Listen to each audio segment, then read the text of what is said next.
Baik, kita sampai pada segmen terakhir tentang metaterapi ini. Tadi yang saya tanyakan terapi frekuensi.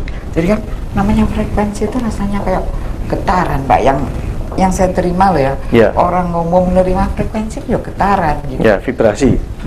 Itu maksudnya piye, Pak? Jadi gini, kalau yang dalam masa pandemi ini kan banyak yang terjadi, yang sudah terjadi adalah PTSD. Jadi PTSD itu Post Traumatic Syndrome Disorder, dan itu menyerang semua orang, semua lapisan masyarakat diserang. Dan itu di luar negeri sudah dipublish bahwa sudah ada klinik-klinik untuk menangani PTSD, karena itu sudah masuk ke arah psikis, sudah bukan lagi di fisik kita, tapi sudah di atas lagi, dan itu susah untuk mengobati. Maka di terapi kami dari Aisyah itu membuat satu bundling frekuensi yang sudah kita pilah-pilah, dari sekian banyak kita pilah-pilah. Yang diutamakan adalah satu, masa sekarang ini manajemen stres. Jadi yang di file yang saya share ke Bu Hani tadi untuk memanajemen stres Bu Hani, supaya stres itu tidak terlalu tinggi, tidak terlalu membuat lebih jelek, sehingga lebih stabil.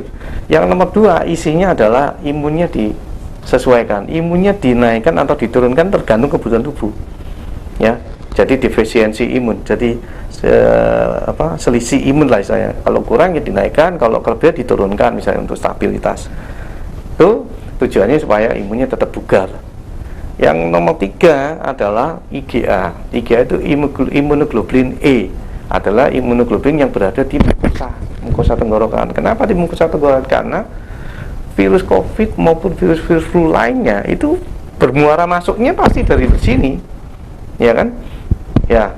Terus yang terakhir, yang keempat, di dalam situ juga sudah ada frekuensi untuk bahasa kasarnya untuk membunuh virusnya sendiri, si COVID-nya itu.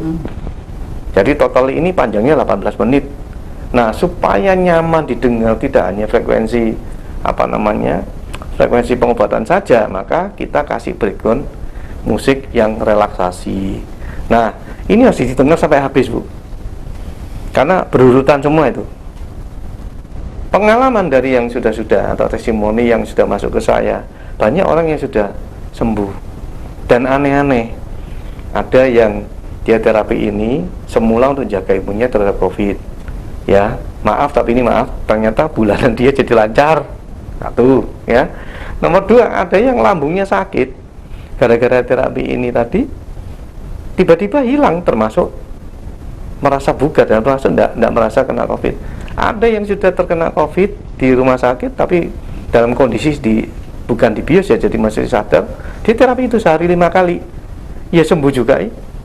Terapi mendengarkan aja sehari 5 kali, terus minum air. Nah, setelah terapi harus minum air hangat 1 gelas. Pokoknya ada air. Kenapa? Karena PIV ini juga mempengaruhi kadar air tubuh kita, jadi bisa dehidrasi. Nah, itu harus kita minum setelah mendengar. Jadi setelah terapi selesai minum. Nah, ada juga yang aneh lagi. Tadi ini contoh tadi pasien tadi yang datang dari sini, itu sudah dia terapi dulu sudah seminggu. Jadi di sisi yang lain dia itu semula insomnia, nggak bisa tidur. Tadi ada pengakuan dari dia, sekarang tanpa obat itu dia bisa tidur dengan dengarkan itu. Sampai sekarang ini, Pak, ya? Iya, sampai sekarang. Jadi hasilnya tidak sama. Sesuai dengan mana yang dia kurang butuh. Saya nggak ngerti ya. Jadi artinya saya nggak bisa suggest seperti itu, tapi tubuh itu merespon sendiri. Ambil sendiri. Iya, seolah-olah tubuh itu, oh ini aku ngobati ini, oh ini ngobati itu. Jadi nggak mesti Jadi kadang-kadang kita tujuannya untuk melindungi imunnya kuat, ternyata menyembuhkan yang lain tanpa kita sadari. Itu pengakuan mereka. Pinter ya. Itu pengakuan mereka. Jadi maka saya anggap ini 4 macam ini powerful sekali untuk beberapa macam masalah. Apa Pak tadi? Jadi satu ya, dia adalah manajemen stres. Jadi stres itu ditekan supaya jangan stres, tapi tenang gitu, stabil. Yang kedua adalah imun sistemnya itu defisiasinya itu ditahan terus, jadi tidak lebih, tidak kurang. Jadi kalau itu ada COVID sudah di sini, maka diperbaiki di sini. Terus manifestasinya apa? Salah satu dari pasien kita yang tadi itu di sini seperti lendir itu keluar sendiri, enteng habis itu, udah bersih. Ya, dia ini sudah divonis COVID. Hari pertama loh sudah divonis COVID, terus dia terapi itu hari pertama itu juga dia langsung keluar itunya, lendirnya, dan dia merasa lega. Sampai siang tadi masih bagus, lega. Nah, terus kemudian ya itu sampai IGA ya untuk memperbaiki ini dan sekitarnya. Yang terakhir adalah COVID-nya sendiri, jadi frekuensi COVID-nya sendiri. Jadi untuk melemahkan dan membunuh COVID sendiri sudah ada di dalam situ, gitu loh. Maka itu bisa saja kita asumsikan sebagai gini, sudahlah kita tidak usah mikir terkena atau tidak, ya anggap diri kan terkena langsung terapi, itu jaga preventif. Sudah ada ini kok. Ya, ya. Nah ini kan kalau kita perhatikan, Iya, Sang Buddha ini sudah menjelaskan bahwa rata-rata manusia ini tiap-tiap manusia ada gelombangnya secara umum 10⁻²00. Tetapi kalau kita berpikiran negatif, dia akan rendah, turun ke bawah, 10⁻170, 10⁻125, 10⁻100, 10⁻50. Jadi pikiran-pikiran negatif ini membuat kita penyakit untuk tubuh kita tertekan, kita stres, dan kita menderita sendiri. Dan ini juga akan kontinuitas. Kalau pikiran rendah 10⁻100, dia akan menuju alam yang sama 10⁻100. Kalau kita bisa meningkatkan tubuh kita, gelombang pikiran kita 10⁻200, kita masuk ke alam manusia lagi. Jadi lahir dan mati di alam-alam yang lain itu adalah energi gelombang yang menentukan kita sendiri. Kalau kita mampu meningkatkan 10⁻250, masuk surga tingkat pertama.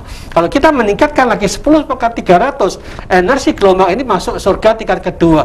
Dan makin lama makin tinggi.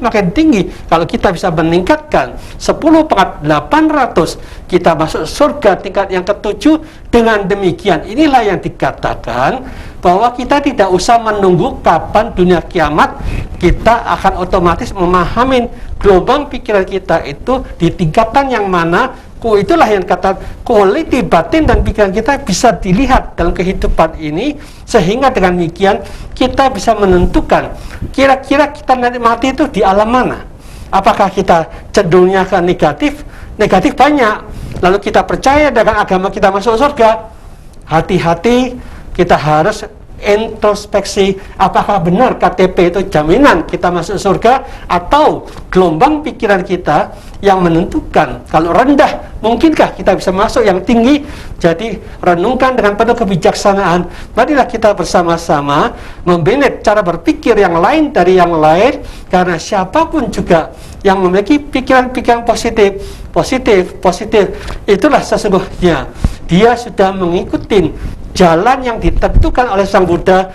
Stop kejahatan, bersukacitalah untuk berbuat baik sebanyak-banyaknya, tingkatkan kualiti batin dan pikiran. 3 faktor ini kalau Anda jalankan dengan tepat dan benar, KTP tidak perlu dipusingkan, karena di dunia ini berkurangnya kejahatan, bertambahnya kebajikan dalam diri kita masing-masing, dan kita meningkatkan kualiti batin dan pikiran kita. Disinilah yang dikatakan frekuensi, gelombang, energi pikiran kita juga menentukan apa yang kita ucapkan, menentukan tingkah laku kita. Maka perbaikin cara berpikir kita, memiliki frekuensi yang tinggi, yang sangat-sangat lain dari yang lain, penuh dengan cinta kasih, mengharapkan semua makhluk berbahagia, bebas dari penderitaan, bebas dari kebencian, bebas dari semua penyakit, dan semuanya hidup bisa tentram, damai, dan bahagia. Dengan cara seperti ini, frekuensi-frekuensi yang kita bangkitkan ini merupakan